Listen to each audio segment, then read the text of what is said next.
Welcome, everybody, to another episode of UFO Man Live. Tonight, we're going to be talking about alien reproduction vehicles, especially the John Searle levity discs or the inverse gravity vehicle. And we're going to be talking about the Mark McCandlish ARV known as the Flux Liner. But before we do that, we're going to have our panelists introduce themselves, starting with Tommy. Go ahead, Tommy. Hello, folks. I'm Tommy Highway. I'm former network engineer, former government employee. I'm a ufologist and author, and basically, I'm really happy to be here, and I'd like to thank Tim for having me as always. And folks, thank you for coming to the show. Do you want to advertise the fact of the election coverage? Oh, that's true. Yeah, let's do that. Actually, folks, for those of you who don't know, I run Tommy Highway TV. I'm actually a political analyst over there, and this year we're going to be covering the election. Tim and I are going to partner up together. We're going to be doing the election live. We've got live feeds coming the whole 9 yards. Everything's going to be, completely live. And what can I say? It's going to be a fun time. We're going to be bipartisan. Okay, Nicole. Hey guys, Nicole Stroud, lead investigator and founder of Through the Veil Paranormal. I am also clairvoyant psychic medium with Recognition Sites. I want to thank Tim for letting me on here. Happy to be here, guys. I hear you're working with the police now, are you? Can you say that or no? I wasn't going to, but okay, hey. I'm sorry. Okay, well, anyway, she's in a position of authority now with investigations with law enforcement, is all I'm going to say. Okay, Jax, your turn. Hi, I'm Jax from Paranormal Underworld. You can find me right here on YouTube, Paranormal Underworld. You can also find me on Twitter at para_underworld, and you can find me on Facebook, Joe White Paranormal. Okay, and you're a lead investigator in what? Did you create some groups? Can you tell us about your groups? Well, Nicole and I are collaborating, a permanent collaboration, more of a partnership, really. Shrouded Darkness, that's the name of the channel. There is no current stuff on there now, no content now, but there is going to be content coming very, very soon. Cool. And if anybody would like to go over there and subscribe to Shrouded Darkness before the content is actually put up, feel free. The more the merrier. We want to support that channel. And along with Tommy Highway's political channel, at Tommy Highway TV, please do that as well. Along with Through the Veil Paranormal. Okay, tonight we're going to be talking about ARVs, which stand for Alien Reproduction Vehicles. I've discussed in advance with everybody on the panel on whether they know anything about what I'm talking about tonight. It looks like maybe the top two of us do, but we got a couple other people from a different part of the paranormal studies that we want to have as skeptics to kind of step in and give their opinions on what we're going to be talking about. So, Tommy, what do you know about John Searle? Well, John Searle is a guy that, and again, this is all, it's one of those things that this information is sort of in the eye of the beholder, if you will.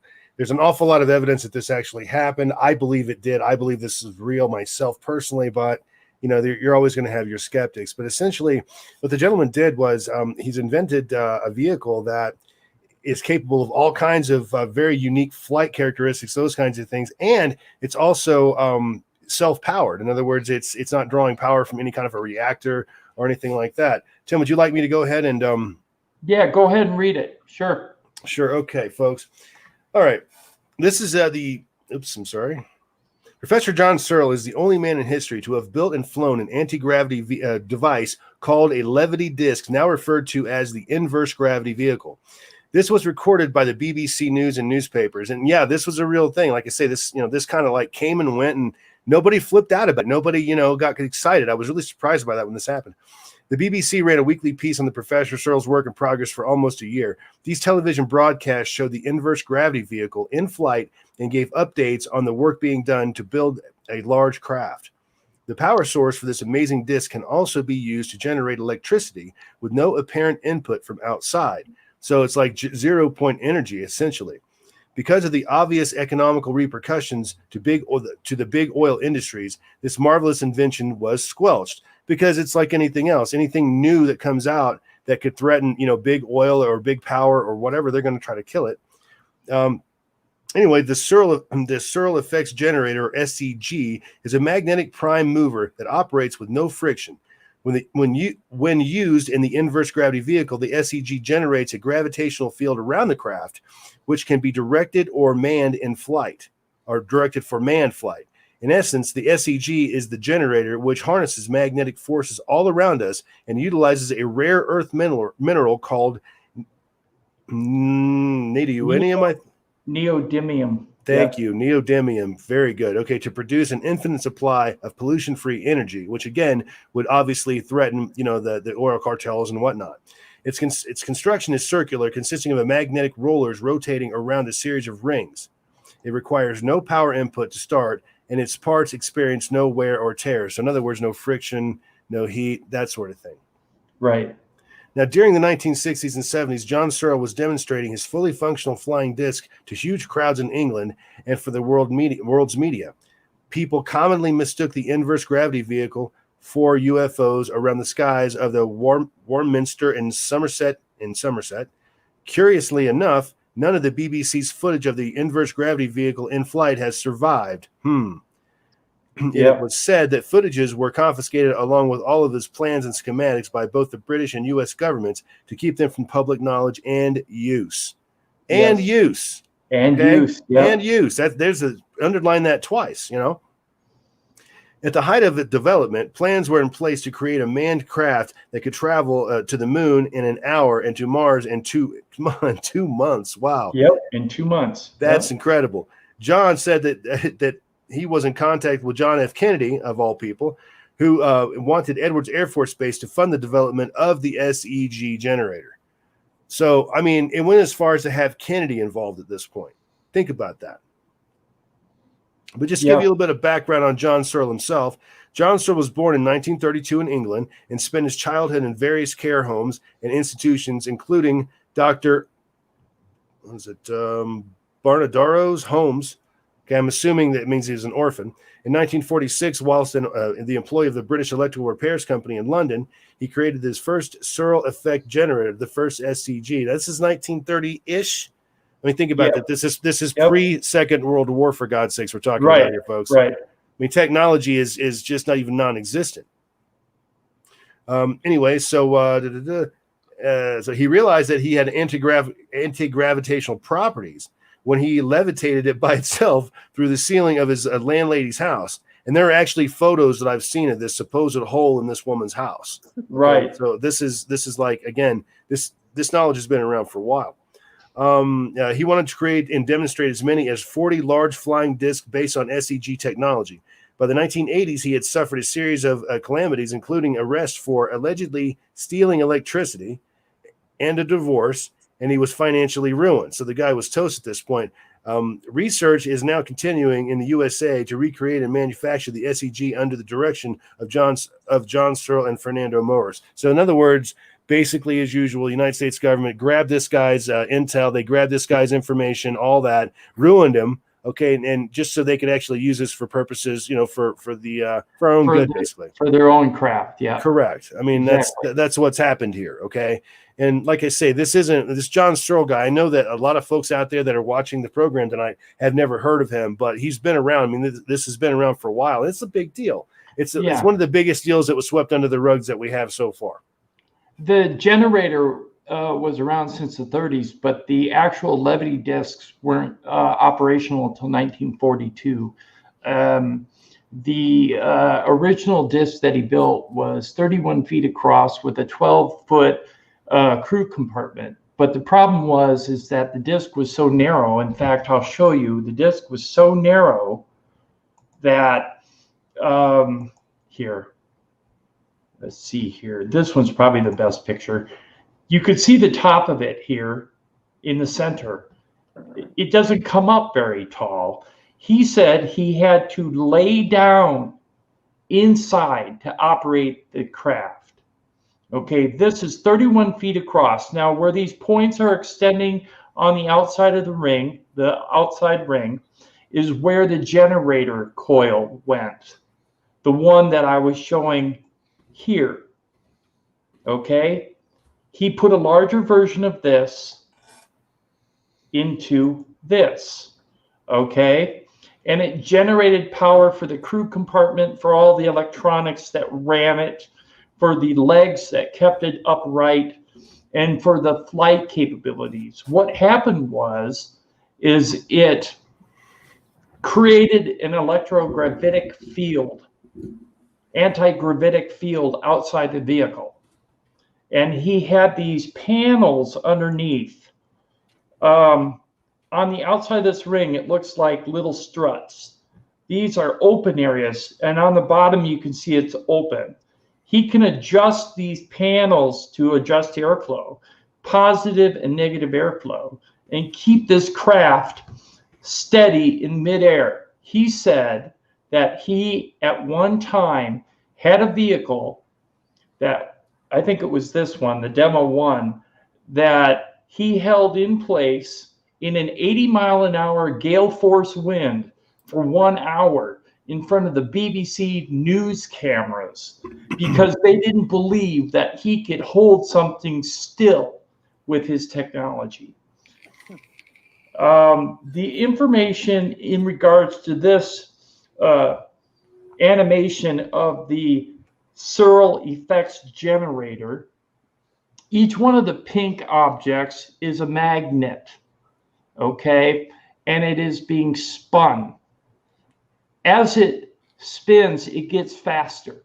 It goes faster and faster and faster and creates much more energy in the outer ring. The outer ring would be where you see the greenish squares.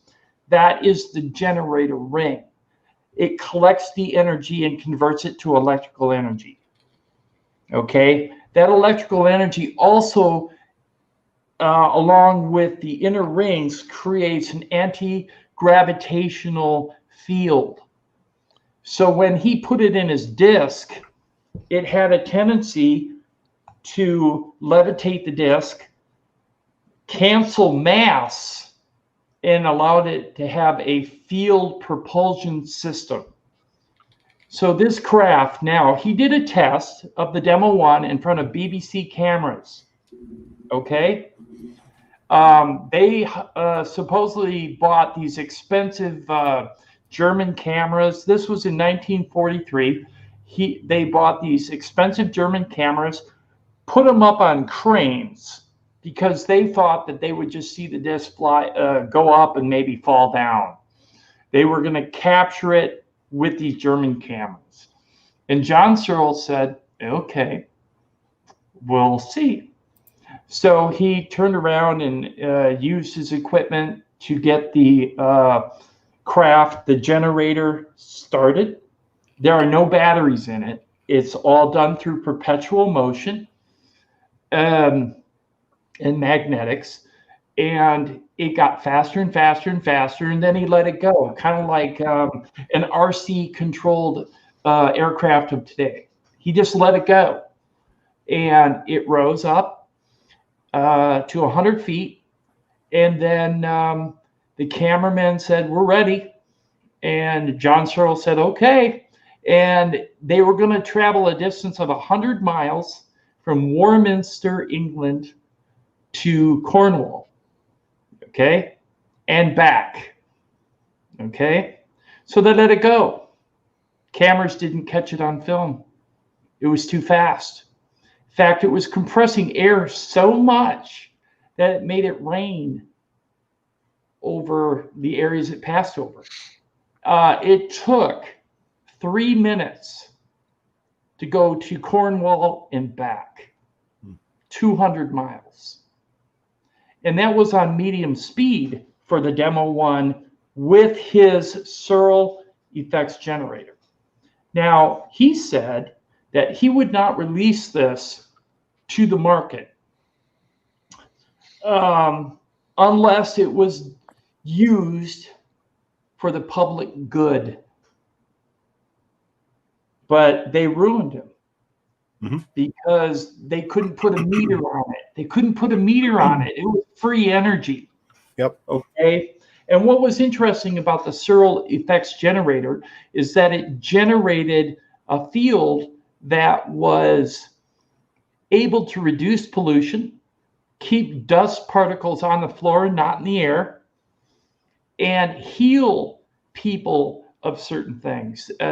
John had gotten into some type of car accident where he burned his face and his eye. He sat around the SEG in his house, and within 2 months he was healed from the SEG. And this is an allegation. I cannot verify it, but this is what his son stated. So it has healing properties. Now, if everybody had an SEG in their house, you would no longer be connected to fossil fuels. You'd no longer be connected to an electric bill because you'd have your own generator, right? Your car could run on it, okay? There'd be no pollution. The pollution would clear up, okay? Our planet would be a healthier place. But it was all confiscated by the British government and by the United States government, of course, to keep it from destroying the oil industry and the coal industry and the nuclear power industry and so on and so forth. Once you take the profit out of energy, then you've opened up in a complete, way different can of worms at that point. I mean, you're going to change the entire essence of the human species if that happens. And that's, I mean, I want to say I don't agree with why these governments are grabbing this technology. And John Searle is just one example of this. There have been all kinds of allegations of other people that have come up with these wonderful inventions that will generate power and different things. But the governments will come in and grab it because, again, it's the balance of power thing, and it's the financial thing, that aspect of it. Right. Which is, it's unfortunate, but if I really think about that, I mean, what would happen to the Middle East if we didn't need their money or their oil anymore? What would it look like over there right now? It would just be worthless mud in the ground. Right. And there would be chaos in those societies big time. They wouldn't have any money coming in because that's their main source of income. That's the only source of income, that and dates, and they don't grow that many dates, What do you think, Jax? Well, I get a question. It's kind of mind-boggling, actually. Is there any video footage of this thing up in the air? No video footage of this thing up in the air survived, but I do have video footage of it being developed and built. And I'm going to play it next. So, like, I'm a little bit confused. Like, how would they control it, and how did like? In the video, they'll show you they have electronic. It's kind of hard to see, but it's an electronic ground control system. It's like radio controlled. That's how they would control it, through the electronics in the crew compartment, if they didn't have anybody on board. Okay, but it was usually manned with one person, and they controlled it. So how long was this thing? What was it? 31 feet wide. Okay, 31 feet wide with a 12-foot crew compartment that was probably about 4 feet tall. So you had to lay down to operate the controls. All right. The thing about it is, John Searle said he got into the crew compartment several times for the press to take photographs. I do not have a photograph of him laying inside, but I do have a photograph of the inside of the crew compartment. So I will show that in the video. But in regards to the actual craft, one thing I forgot to say is that when it moved, it used the gravitational field in the direction that it was traveling. It would put the gravitational field on the right-hand side if it's going to the right. If it's going to the left, they put the gravitational field on the other side, the anti-gravity field. Okay? And the reason is it would create a gravity well, kind of like a tunnel. And as it was flying, it would fly down this tunnel. And someone asked John if it created a sonic boom. And he said no, because there is that tunnel and there's no air disruption. So because of no air disruption, there's no sonic boom. Mm-hmm. So that would account for why you see so many sightings out there that are allegedly true of discs that are flying real fast and no one hears a sonic boom. They must be using some kind of technology along the same lines of what John Searle was thinking about. But I do have a video. Let me play it, and we can go from there, okay? All righty, here we go. Let's see here. Oh, no.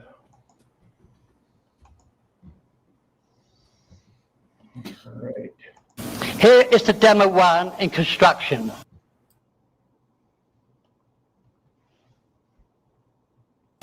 As you can see, it consists of 64 struts. And let me tell you something. Boy, there were some problems to solve. You may think it's a very simple thing to put together. But when you're trying to prove to 400 scientists who said that such a structure cannot be produced, it will not support itself, let alone fly. You open the door to all the media to watch you do it.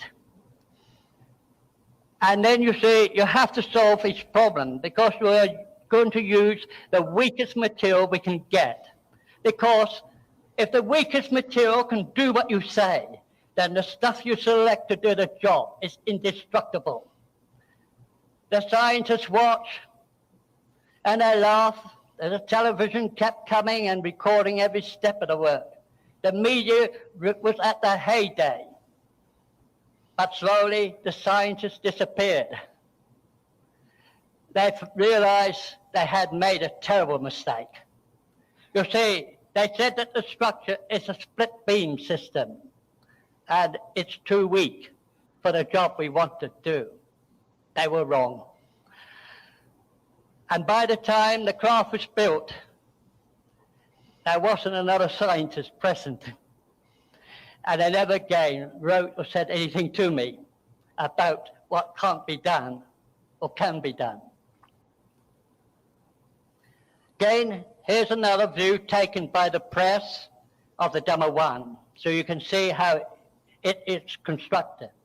Now we can show towards the rim, down a little lower, now along, now look up to show where the generator sits. Yeah. As you see, the generator.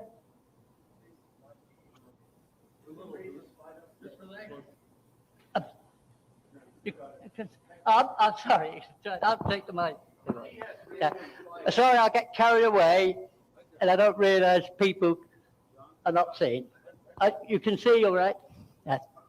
Right. Now, where we're pointing all around is the generator section. And I can assure you, it is a very complicated thing to put in.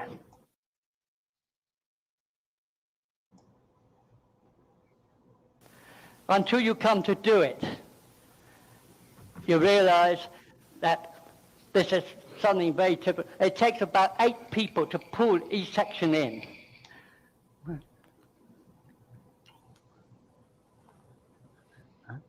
Again, another press photograph.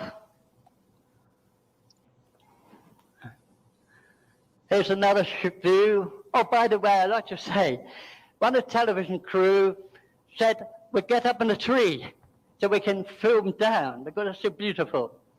He got up, and when he got so excited, he forgot he was up the tree and fell. I have seen lots of funny things. I could write a book on the things that happened while we were doing this one model. Again, we're hoping you could get the idea of the construction. Now, the gaps in between are where the landing legs go in. Here's another view taken by the press.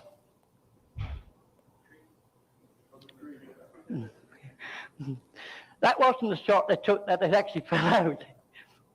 Now that was a shot. That's, by the way, the man kneeling is Dr. Kane from NASA. He came and spent 2 weeks with me. He went over all the calculations. He watched a model demonstration and he wrote a report. He sent me the copy of that report. He told the media present that he had examined everything. He's gone over all the calculations, and in his opinion, they were absolutely correct. On the demonstration of the model,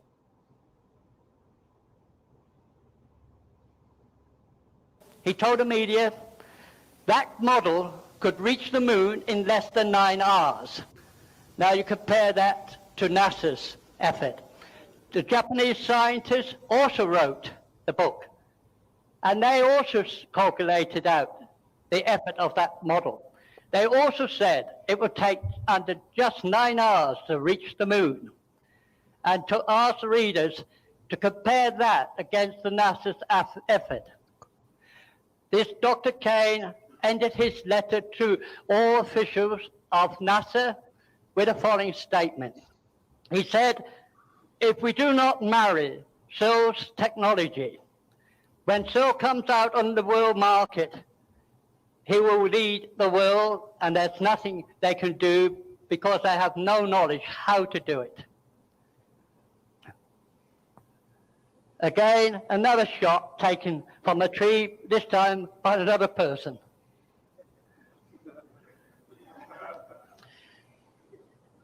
Here are part of my team. We have at the middle is Tony Justice. His full-time job was a tool machinist, and he used to come out on all holidays and weekends to help with the work. He was a great lad. We have to the right of him is Gordon Goodfellow. He, by the way, was glad he is not meeting his Lord. When I met him first, he was in a terrible state. He said the hospital cannot do no more for him. He had a short time to live. He had severe bronchitis and asthma. So I said to him, I'll have a spare generator. I will bring it over and fit it up in your home. 2 days later, when I went to his home, he said, boy, I get all my family around this. He said, it's like drinking lovely spring water. He said, I feel good. 4 weeks later, he said, can I come up and join your team? So we brought him up, and he said, oh, I can't do this. I said, watch. Let's watch how we do it.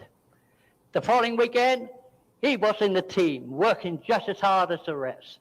The question is, we can never do anything that's strange, but if we stand and watch other people who can do it, we all can do it. And that applies to every one of us. We have to see how we do these things. This is a view taken above of the cabin of the Demon One. In fact, I often got in it for the press to take pictures.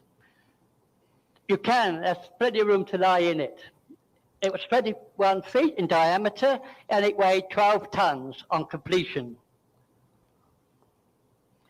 We have started wiring up under the cabin floor for all the control apparatus that would be used for the radio control side of the craft. We only just started to throw in the leads. They actually go through to the generator. I don't know if you can show where the cables are running through.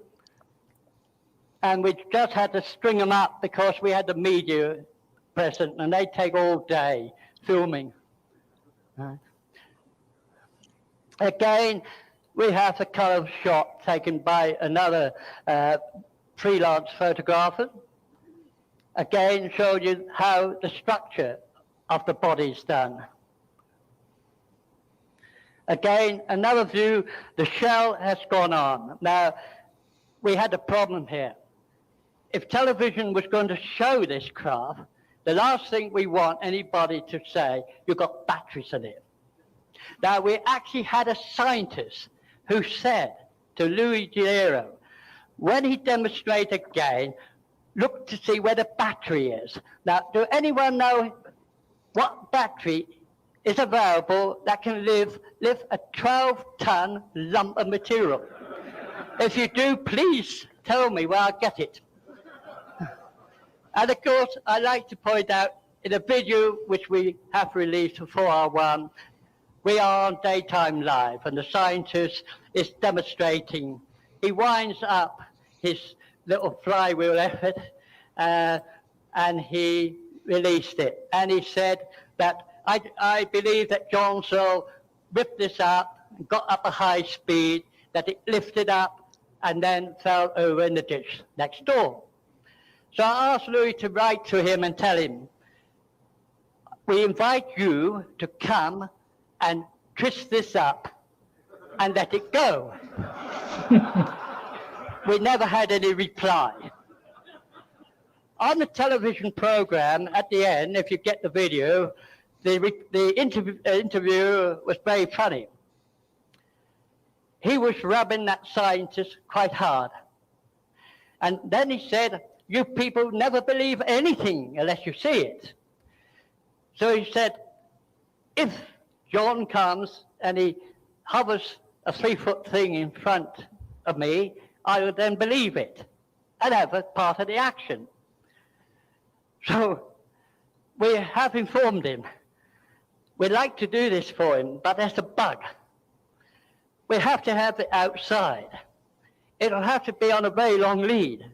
You see, we have to get it off the ground a bit more than 3 foot. But we'll have a crane. They can get up on the top of the crane so he can be 3 foot from it. And he can sit there while we're doing the next program. And he can sit there until the battery runs out. But of course, I could talk to you for hours, for days, about the things that have happened. What the experts say, and when we show them, they pull their hair out and can't answer. Again, another shot taken. That's the demo one, the one that's well known all over the world. Again, another view, we have Tony Justice on top, and it looks like we have the girl that did all the wonders for the papers, who stood on top for their pleasure in the shortest of clothes. I always said to her, you can do what you like. You can get on naked if you want to, long as the cameras get the picture of the craft. She was a good girl. She did everything she could without breaking the law. Now, this was an interesting news article. Every so often in England, we have what we call the UFO sky search, where everybody goes running out to different areas to watch the sky. And the media point this out. What they're really saying here in the article, only a saucer ride away, we were testing our latest craft. That, by the way, is the wonderful girl that went to great lengths to keep the cameras flashing. Again, another press photograph. In fact, that one was recorded in many newspapers all over the world. That is perhaps the most used photograph in the world. I think no matter who sent me articles all over the world, books, that photo is in it. That, by the way, is the P11 on test. And I like to point out an 8-force wind girl was running. The reporter's asking me, how on earth does that keep still? And I am explaining to him that those white sections, can we put the flash on the lower part? They're the sections of the body that's been open. What we're doing, we're using the gale force 8 as one field, and we're using the lack of field on the craft as the opposite. and we reversed this to the backside of the wind, so we're holding it dead still. And we held it for an hour to show them it won't move until we change the conditions of the craft. What year was that? That's about 1968. This again is about 69, where the BBC wanted us to do a demonstration. And this is what they did. They hired 2 helicopters. They had cameras made in Germany, especially to go out on a boom. They paid £80 an hour for each pilot. And they believed, and I did tell them they were wrong, but they said they were right, that they would capture that craft taking off across the country to the final marker that they were setting up for the test. And that would be time check. The cameras were in place, and they say, well, John, we're ready. You're sure? Yes. All right. So I gave the command for the engine to speed up, and she took off. I didn't put no support weight at the top. And boy, it went. And within 3 seconds, we got the call from the RAF radar to say that it is at the height for the test run. So I swung it round and sent it off to Cornwall. They missed it too. At Cornwall, we were notified that it had crossed the point. We returned it back to Mortimer. The time rested. All the money they spent was a sheer waste of time. We were lucky, 2 or 3 camera people did catch it from the ground. But as you can see, there is a large electric pylon in the background. The speed of this compressing the air distorted completely the background pylon. We're not sure whether it actually rained from that compression. It probably is, but we couldn't get near enough to check. We were all too busy. Now you may wonder, what was the record time? The record time was that between Mortimer and the edge, the end landmark of Cornwall, it took 3 minutes to get there. Well, I would say we're looking at about 100-odd miles. And that was a model being withheld from the maximum speed. It wasn't touching anything. We were only just satisfying the media what it could do. And that was only a model. Sonic boom? Did it make a sonic boom? No, because it's forced a tunnel. We'll be explaining this a little later. Here is, somebody caught this picture. They shouldn't have got it, but here's the transmitting equipment. Away in the distance, Kind of blurry. we are bringing the craft towards us.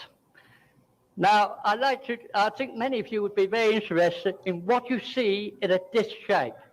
If you're shown a photo of a disc, if it's completely circle, the person taking it is looking straight up. No other point will give you a circle picture. We know, we have thousands of photographs.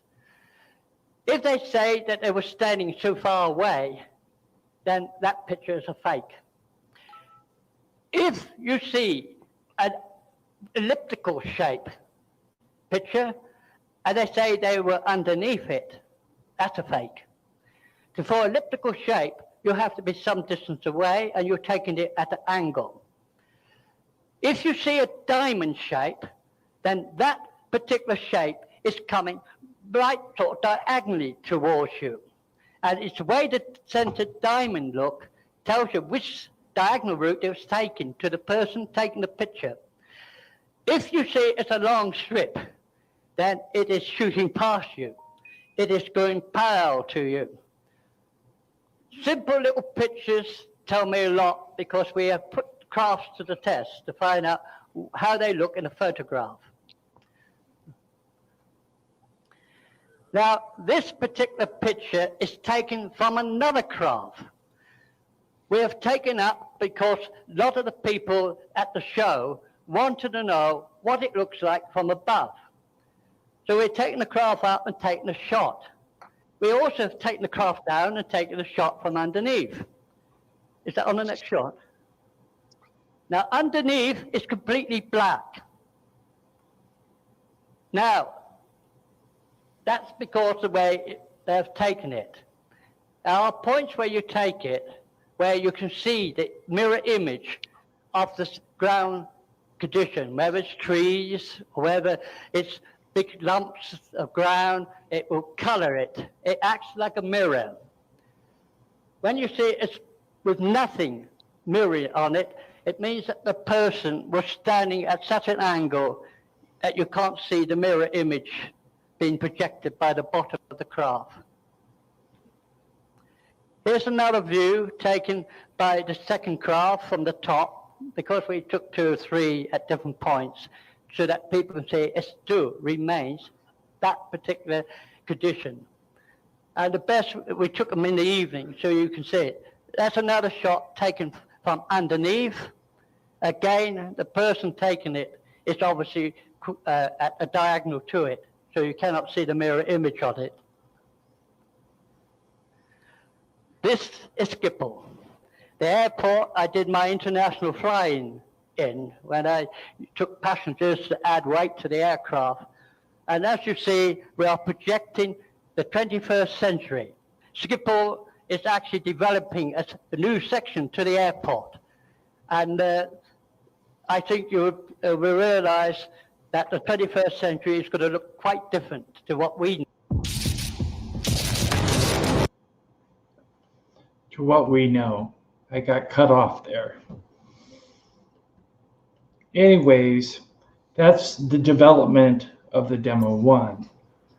Did that answer any of your questions, Jax? No, there's a lot more. Yeah. I do know that he made other models, like the PL1 that he had in that one photograph. In fact, I think I have it. It's right here. The PL1 up above John Searle. That's John Searle in the photograph as a young man. The PL1 was supposedly 60 feet in diameter, and he also made one that was 130 feet in diameter. And he tested these on live camera in front of the BBC over England in the 60s and the 70s. And see, there's no footage. I haven't found any yet, but I'm still looking. It was all supposedly it's all confiscated and all that. But here's the thing about John Searle. There are a lot of pretty credible people that supposedly witnessed this guy's work. And right. I'm very skeptical about this myself because we don't have, the color glossy photos and the video and all of that. But I mean, a lot of credible people actually witnessed this guy's stuff and they say it's real. So, take that for whatever it's worth. And plus, he never had an intention to sell it on the open market for beaucoup dollars either. He wanted to give it to mankind to improve our world. And that's why he withheld the technology until his dying day, because his colleagues and the people that worked on the ship originally turned on him because they wanted more of the tape. They wanted more of the money. They wanted more of the control. And he just withdrew, and that's how his ruination started. His downfall, and how he lost his wife and got divorced. And then they took his technology away, all his discs and all his schematics and plans, and just confiscated it all and told him he couldn't talk about it or he'd go to prison. So another person sacrificed over money, bottom line. Yeah, and control. So this was just a model, right? This wasn't the full size. The Demo 1 was a model that traveled without somebody in it. Okay, it was remote controlled. Okay, like an RC vehicle, and it went from Mortimer to Cornwall and back in 3 minutes. And that's 200 miles round trip. Would have been a hell of a remote control at the time. I will have to give you that. I mean, I just... Well, they weren't controlling it when it was flying. They gave it a trajectory and it went. I see. And when it came back, they controlled its landing. They stopped it. They were able to stop it and start it. And what year was this? 1968. So we're talking, okay, so if the technology is being designed by the military, it doesn't matter what country. If it's designed by the military has it 30 years before we get it, roughly. Right. So that means that technology would have been around in 1938. No, in 1938, he had the Searle effects generator, which was this thing, okay? The MRI machine. Yes, the MRI Kind of. machine. Kind of. It's not an MRI machine, but it kind of looks like it, but it's not. Anyway, I mean, I'm just trying to get my whole head around this because this doesn't... right. Okay, in 1930s, he actually had developed the Searle effects generator. He had developed the generator process, okay? And he was using it to create energy, to heal people of different disorders. As you heard him say in the video, he was also doing things like trying to power up automobiles and things like that, okay? He only got into levity discs later in the 40s and not the 40s, in the 60s. And in the 60s, he built the Demo 1 and it was operational in 68. Okay, and that's when they started testing it.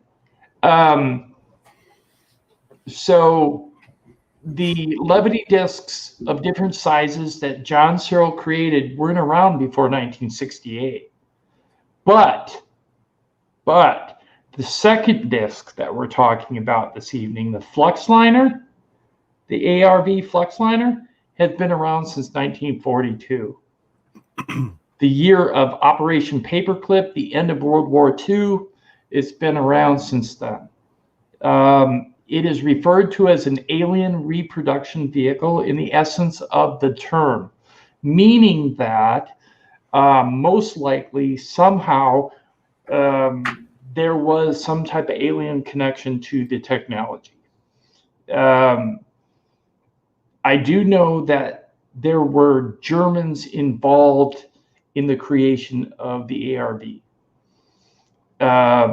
And when we brought them over to the United States, von Braun was one of them, who worked on the V2 rocket, and a few other scientists as well. I think one was Epps, EPPS. He also worked on the ARV. The ARV was our version of an anti-gravity disc created in the United States, nowhere else. What it looked like, and I will show you. Just hold on a second here. I got to drop down. This is the ARV. Oops. Yeah, that one. Okay.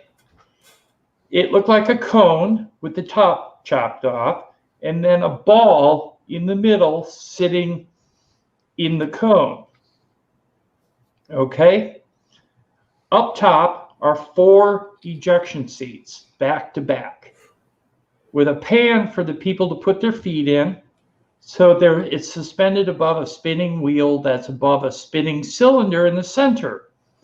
Now that cylinder is propelled by accelerated mercury. The accelerated mercury is heated to 260 degrees Kelvin, which creates heat, which turns around and turns the turbine, which creates electricity, which reacts with the rare earth element that's also being used in the ARV called neodymium, which is creating an anti-gravitational field around the vehicle.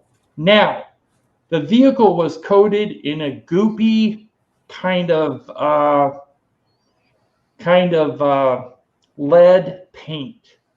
The reason why it was covered in this goopy lead paint was to protect the people in the crew compartment from the radioactive electromagnetic field. They said that on the side of the actual craft, over here on the left-hand side, it looks like an odd door. Well, the door is actually a door from a submarine that was fitted to the sphere because it can lock airtight. There are spheres around the outside, clear plexiglass encased closed circuit cameras around the outside. There are actually 5 cameras around the outside and 1 on top. These provide a cross vision view of the outside of the disk as it's traveling wherever it's traveling. There are no windows. They cannot have them due to the pressure and the radiation.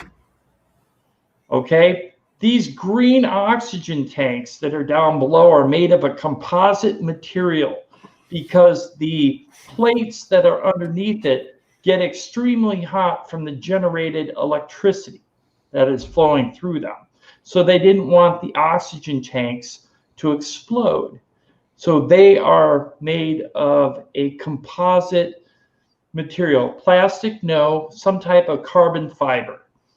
In regards to the right-hand side, there is an extender arm that they could open a hatch and reach out and pick up a rock sample or whatever they needed to pick up along the way. Okay, these seats up above are connected to an ejection system, like in a jet. So the top bubble can be popped off and people can be ejected through the top of the craft out and come down with parachutes. So there is an escape system from the disk. The thing about the ARV is that it has superluminal capabilities. Superluminal meaning that it can travel faster than the speed of light. It is the only known man-made craft to be able to do that has been brought into the public arena by this man, Mark McCandlish, United States Air Force contractor and illustrator. He was given a photo, not really a photo, a sketch by a friend of his named Brad Sorensen, who went to Norton Air Force Base for an air show. And he went to a part of the air show where there was a hangar at the end of the airfield that was for top brass, top military brass, and other people that were not at the public air show. And they were being shown 3 ARVs. One that was 24 feet across in diameter, one that was 60 feet across in diameter, and one that was 130 feet across in diameter. And Tommy, I'm going to let you read that. You bet. Okay, well, an amazing revelation of the Disclosure Project in May of 2001 was a story told by Mark McCandlish, the gentleman that Tim was just speaking of, about a technical illustration he made up of a type of man-made faster-than-light flying disc called the Fluxliner ARV. There was a presentation in an air show held in Norton Air Force Base in 1988. I think I heard about that, actually. I was in high school. The presentation was not part of the main air show, but rather held in a hangar at the other end of the airfield away from the crowds, and it was only available for top military brass and a few select people. In other words, the military-industrial complex, I'm sure. Right. Yeah. So Mark McCandlish did not attend the exhibit, but it was attended by an associate, Brad Sorensen, heard his name before, who he'd known from college. Sorensen made a rough sketch in Mark to refine the image to create the illustration. In other words, he actually sketched what he saw here, and these sketches are around. I've seen them before. In the hangar, the 3 ARVs were floating off the floor by means of anti-gravity technology and with no visible means of support. So again, this is one of those things where a lot of people witnessed this, okay? And some of them actually talked about it. And not just this that's it, not just this McClintish guy, but the other people that were involved as well. A few members of the press, that sort of thing. There were 3 discs of various sizes, the smallest about 24 feet in diameter at the base, and the next one about 60 feet in diameter at the largest, about 130 feet in diameter. That's pretty big, okay? Representative George E. Brown Jr. confirmed the event, so we've got someone from Congress that was there. He was the chairman of the Committee of Science, Space, and Technology at the time. A staff member in the congressman's office confirmed the event did take place and that there were, in fact, 3 discs at the exhibit. So what we're saying here, folks, is we've got some sort of congressional confirmation here. Now, you know, take members of Congress any way you want, I guess, at this point. But, I mean, at least there was someone there that's confirmed that this has happened.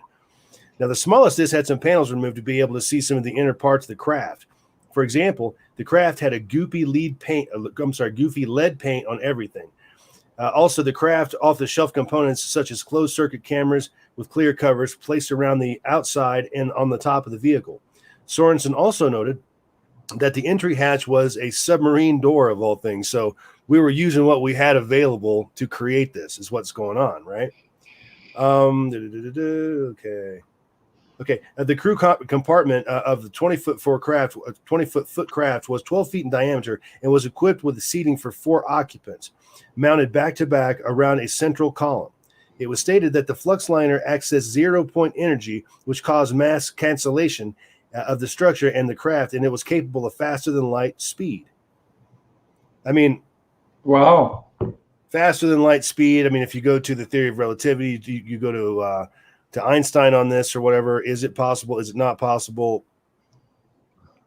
You know, I guess again, Einstein says no, but they say that it is. So they got around it. They got around it with some type of math, and according to what I understand, the equations were wrong. Einstein's equations were originally wrong, and they corrected them, and that's how they were able to get around it with the light speed.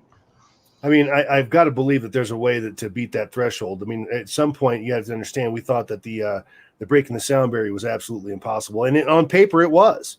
I mean, it was theoretically impossible, but we did it. And, you know, so anyway, not to go into that, but with this discovery, there's a likelihood that some of the UFOs observed by people in the past 40 years were actually man-made craft. The probability that these are man-made discs flying in our skies means that UFO researchers can give serious consideration to the source of these objects as being both terrestrial as well as extraterrestrial. In other words, what we're saying here, folks, is that not everything that necessarily that we see in the sky is that's unusual is in fact alien origin. Again, some of it is, some of it maybe isn't, some of it's maybe government. But I'll tell you this much: anytime that anybody's come up with any kind of really cool technology that could be used by the military industrial complex grabbed it. And if they didn't cooperate right away, they were destroyed. And I mean, we've seen that just like Mr. Searle, everybody that's done this. So it's not like this is the first time that this sort of thing has happened, I guess is what I'm trying to say. Yes. And this was operational in 42? Yes. The generator. No. The actual disc for the FluxLiner ARV was operational in 42. And the one thing I want to say about that is the picture that I was showing here that was taken in 1966 was over Provo, Utah. And it was captured by accident by a bystander. Okay. But this is actually the ARV. Okay. The color image is to the left and the black and white version is to the right. And what I want to say is this, okay? The famous photos, the one over McMinnville, the ones taken over Passaic, New Jersey, of discs that are well known in ufology, those are actually ARV models that have been altered a little bit, but have the same technology as the flux liner. And they are utilizing 0-point energy. And you don't think that any of this has to do with the UFO crash in Cape Girardeau in 1941? It could be, but according to the information I've gotten, it was operational in 82. Now that doesn't mean that there weren't test flights prior to 42. So that very well could have been the crash.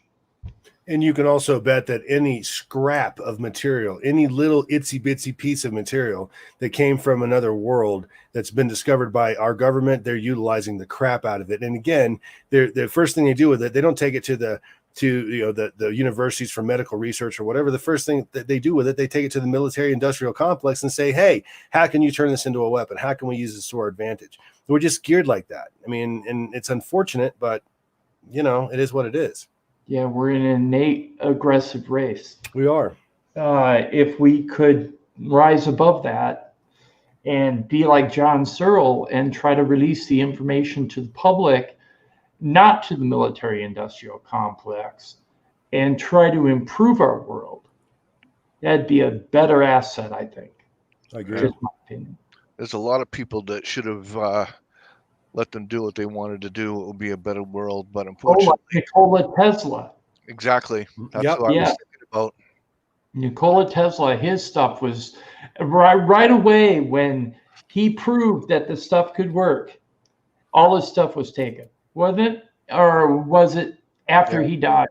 No, it was before. It was It was before he died. before. That's right. Another guy they absolutely completely ruined because, they wanted what he had and he didn't want to play ball.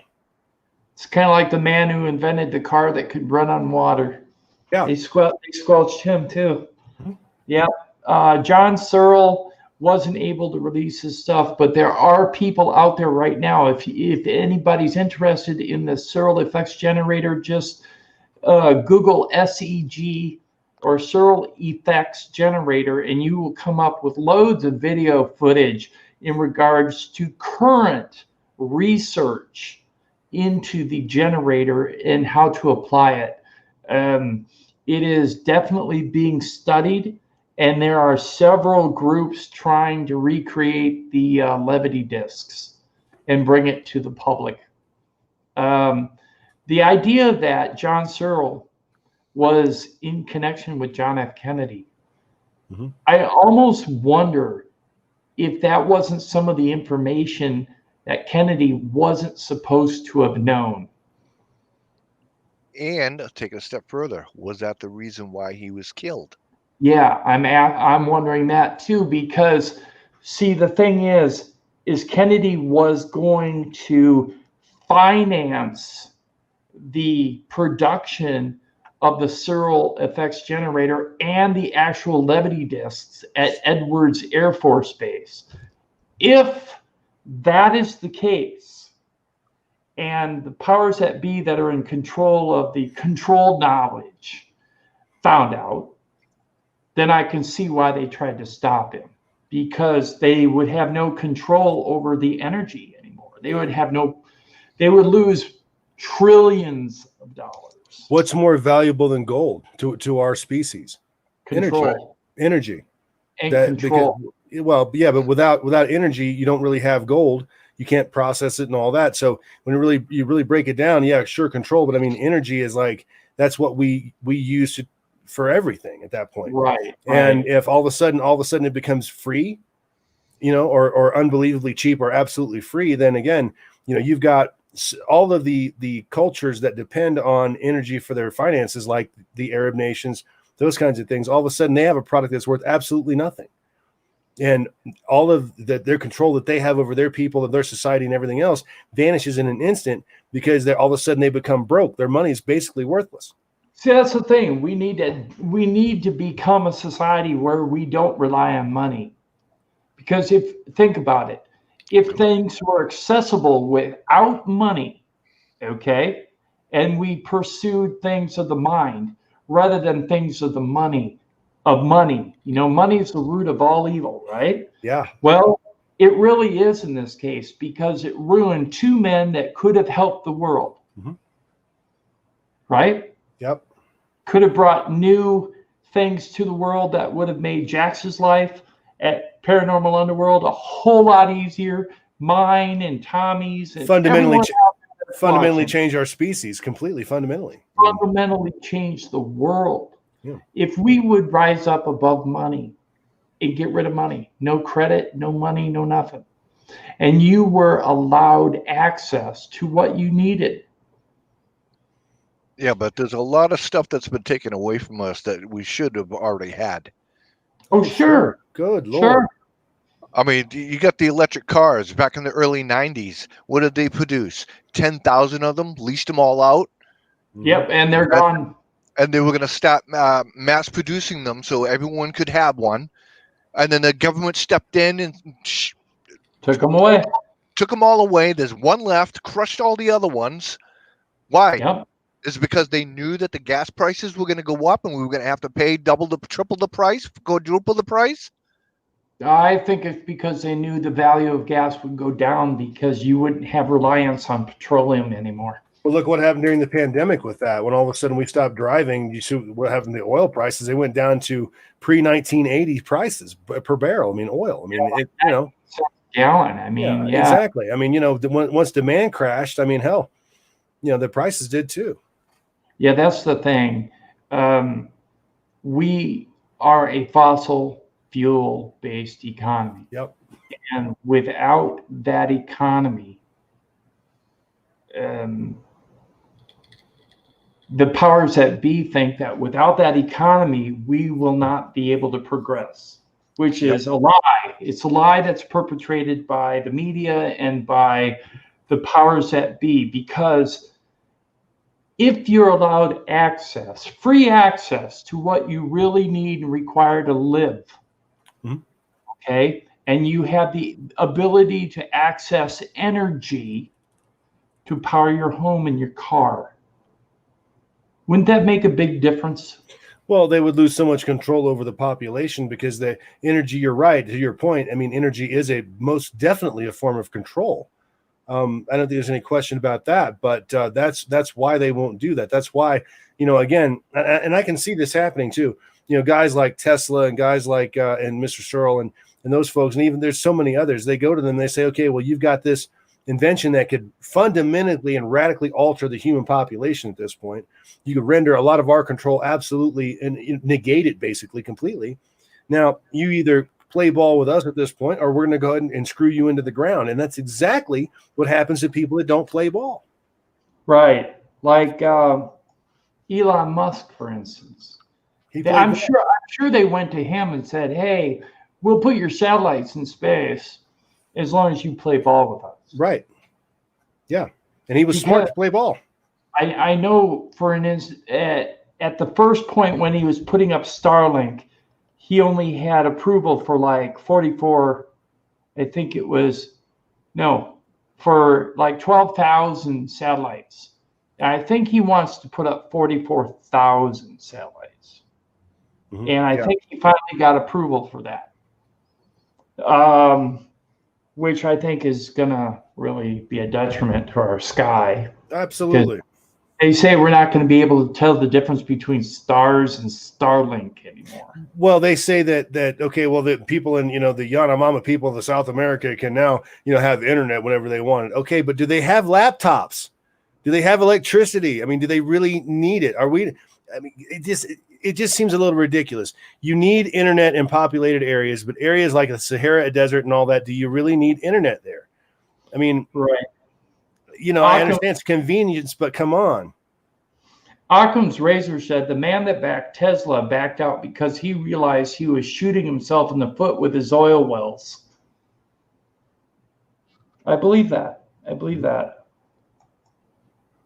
Yeah, that's the case.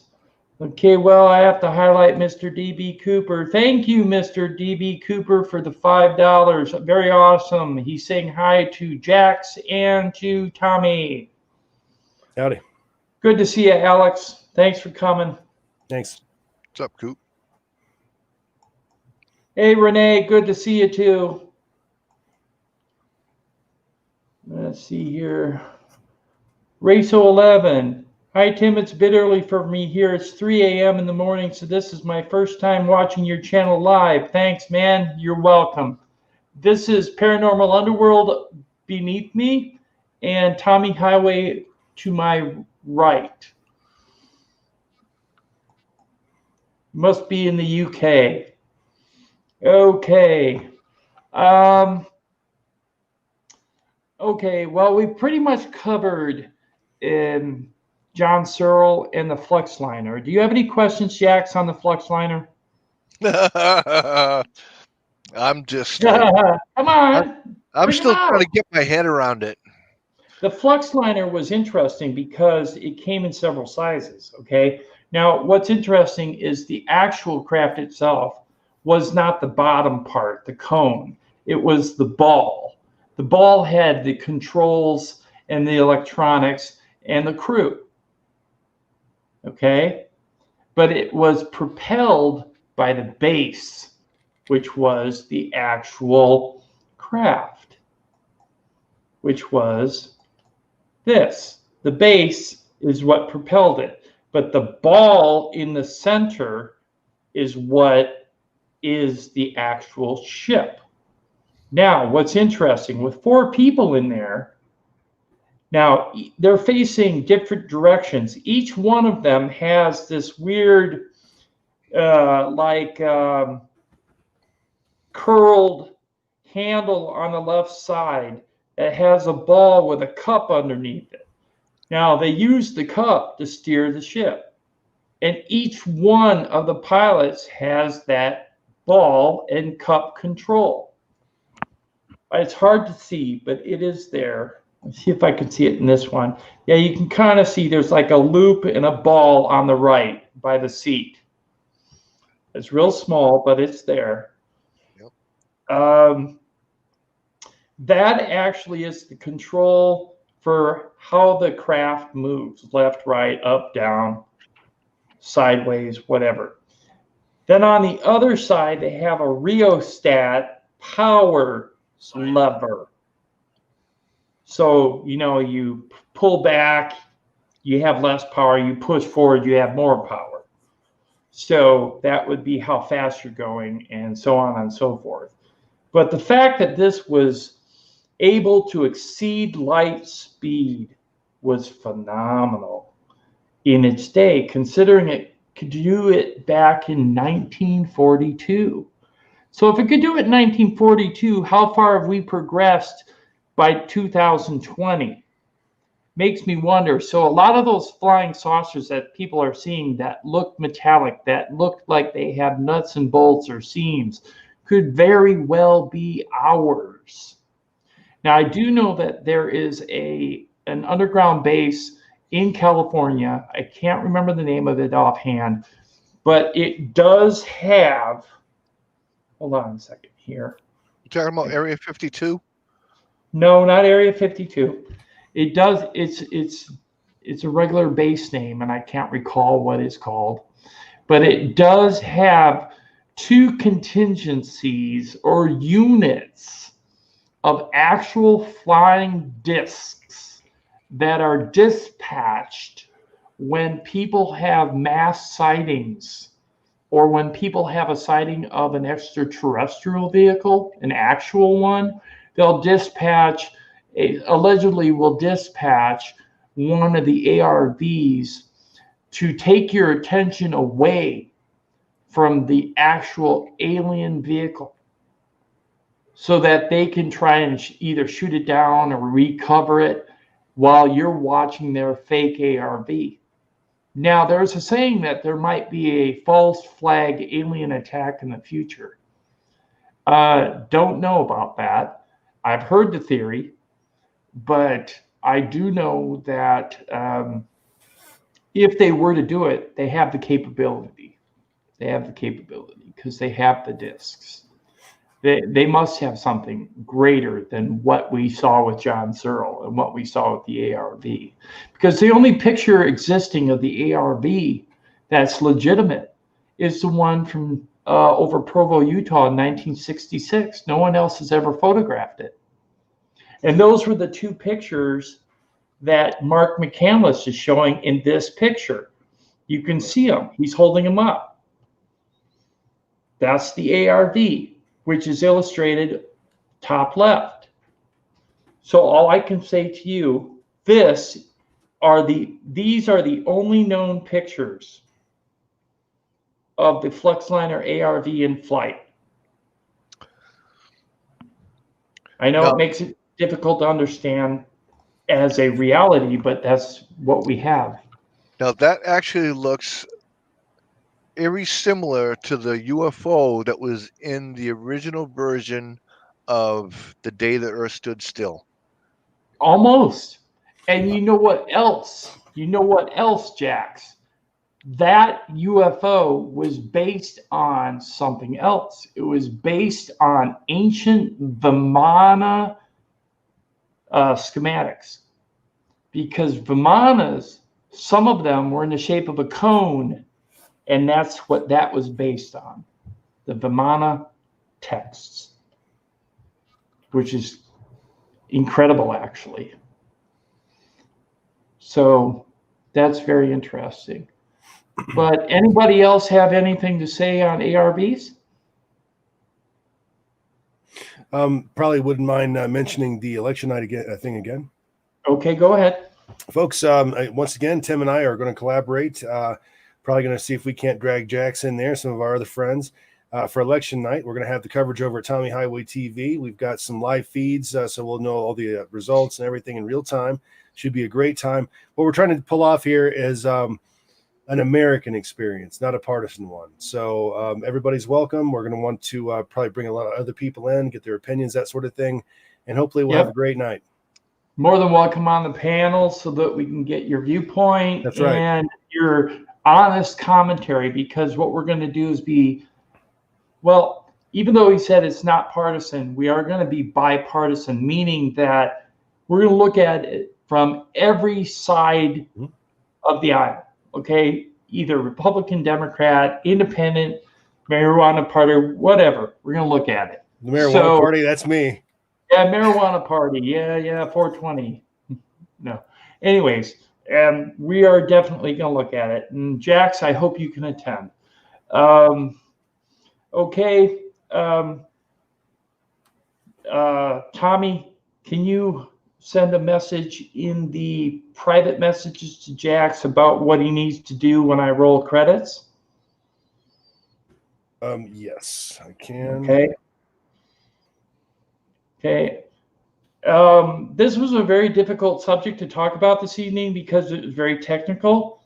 And the fact that zero-point energy has been around so long. I got something else I got to mention. The British hacker, Gary McKinnon, when he went into the CIA computers, he was looking for information that was being withheld by the British government in U.S. hands in regards to energy creation. So perhaps that might have been John Searle's SEG, or SEG, Searle Effects Generator. Also, just offhand, he found some UFO information. That's how the secret space program was broke. But I do know for a fact that he was looking for that energy, and that's how he found it. And that's another corroborative storyline in regards to John Searle. What are you thinking, Jax? I see you thinking something. Oh, no. Oh, okay. We're good then. Okay, so did you get the message from Tommy? I did. Okay, so when I say what I'm going to say, you need to do what I ask of you, okay? Okay. All righty. All right, so what we're going to do is roll credits.